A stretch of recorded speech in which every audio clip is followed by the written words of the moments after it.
Distilled spirits, booze, vodka, gin, bourbon. It's a $63 billion a year business, and close to 99% of that is in the hands of the big guys. But just like we saw beer's microbrew craze in the 90s, now there are small distilleries popping up across America making boutique booze. That's exactly what our next guests are doing. They've started a company called Prohibition Distillery. They're out with a vodka whose roots trace back to that happy-go-lucky time of the Great Depression. John Walsh is the company's president and CEO. Brian Fouquet is the executive vice president. Guys, good to see you. Thanks, Michelle. Thank you.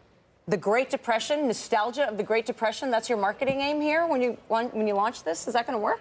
Well, we're trying to tie back American history into the brand, and it's a time frame during the 1920s that was very, very important to the cultural development of America and internationally. It happened after World War I, obviously, and there was an international trade that came about from Prohibition and from the 1920 time frame. So we're really trying to put a mirror back on time and bring it back to the 1920s. And ironically, so not necessarily the 1930s, the 20s, which are much happier. So not necessarily the Depression. Yes, the roaring 20s. You know, the nice happy time, not the latter part of it. I have to say, your marketing material is terrific. I don't know whether you guys can see this. I'll hold it up for the camera, but it is basically a newspaper talking about Prohibition returning, meaning Prohibition Distillery, your company, correct? It says, support Wall Street and your local bartender, buy a banker a drink.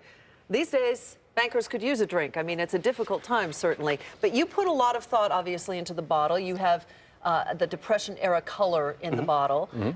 Tell us, and also vodka sales have been soaring. Absolutely. For us, what we did from a packaging standpoint, we worked with Roger Bentley Advertising, who's one of our partners, to really recreate that period.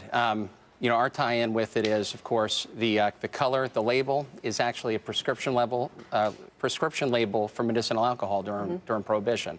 So we kept it very authentic and very, very rooted to that So period. you got this great Prohibition thing working, because that lets me know that I'm not allowed to do it, and yet I'm going to do it, and that always is a good sell to use for anything that's a mind-altering substance. But what is your end game here? You just want to sell this baby to Diageo, don't you? I mean, you want to flip this baby. No. Sorry, John. No, go ahead, Brian. Yeah, our goal is we're a small company. We want to grow a small business and then sell it. Come on, John, tell us. Dennis, I have to say that it's not outside of the realm of thought, depending on where we go with the product. Sure, for the right price. But where are you going with the product right now? I mean, obviously, you're New York-based, but what's your distribution line right now? What are your hopes for your distribution? You're in a very competitive marketplace with the Grey Gooses of the world and, you know, all of those premium vodkas. In a business that is all about marketing. Absolutely. They're French and Russian, and you're in New York, right? You make this baby in New York. Absolutely. Well, let me take this question, Dennis. Right now, we're producing with Tuthill Town Spirits up in Gardner, New York, and they're famous for their baby bourbon, which they produce in the Hudson Valley, and it's a national and international product that is being sold currently. Our goal is to utilize existing distilleries in the United States to produce other products as well. So we're not going to just stay in New York. That's where we are today. Yeah.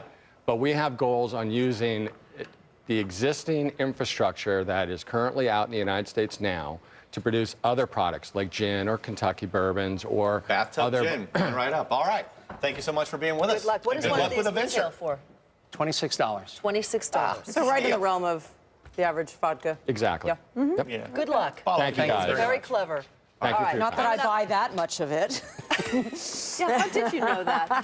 All right, coming up next, we of course have the markets tracked tick by tick, but because we are just off our lows, we're down 194 points. Matt Nesto is going to look at the stocks that are on the move right now. And the suspense is building. We know you've been waiting. What is this week's inside word? We'll tell you on the other side of the break.